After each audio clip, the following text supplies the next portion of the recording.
Hi everybody, this is Dr. John Hayes and I would like to welcome you to this week's edition of Beating Neuropathy TV. And today what we're going to do is to discuss a very common syndrome called RLS or Restless Leg Syndrome. And it's characterized by the urge or the need to move your legs around, most especially at night. Patients oftentimes will describe creeping, crawling sensations, leg cramps, or be hit by fits of muscle tightness that are so severe they need to get up out of bed and walk around. It's also very common for patients to report tingling, numbness, and so on, symptoms that may be the result of or are very similar to many forms of peripheral neuropathy. The episodes can be very life-disrupting. They can last an hour or more. Because of the sleep disturbance, it can also create a whole host of other health problems. And there are some things that we definitely know about RLS. Number one is it's very commonly associated with patients that have peripheral neuropathy, but you can have one without the other. The second thing is that RLS has been associated with some disorders of iron. So it's very important that your doctors be aware of this and test your iron levels and the associated tests that may tell them more about why you may suffer from restless leg syndrome.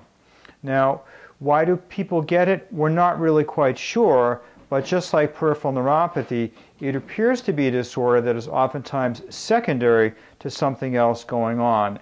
And that something else could be metabolism, it could be stress, it could be overall poor health, it could be the result of spinal trauma. In fact, that's one of the cases in which we see RLS-like symptoms present in patients, that is, patients who suffer from chronic spinal syndromes. Now that you have a diagnosis of RLS, what do you do about it?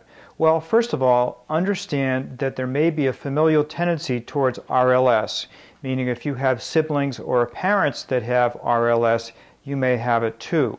Number two, just like peripheral neuropathy, you may never know 100% what has caused or is causing your RLS. Again, keep in mind it is more common under stress.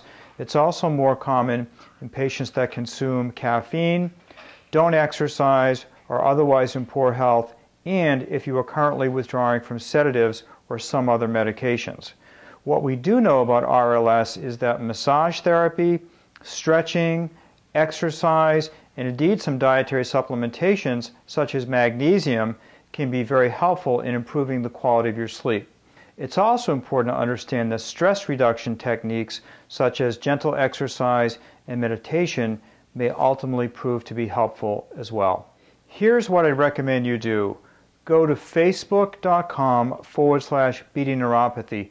Post your questions for our team about RLS and we'll do our very best to answer them and help you along your journey to recovery. Thank you for watching and we'll see you here next week.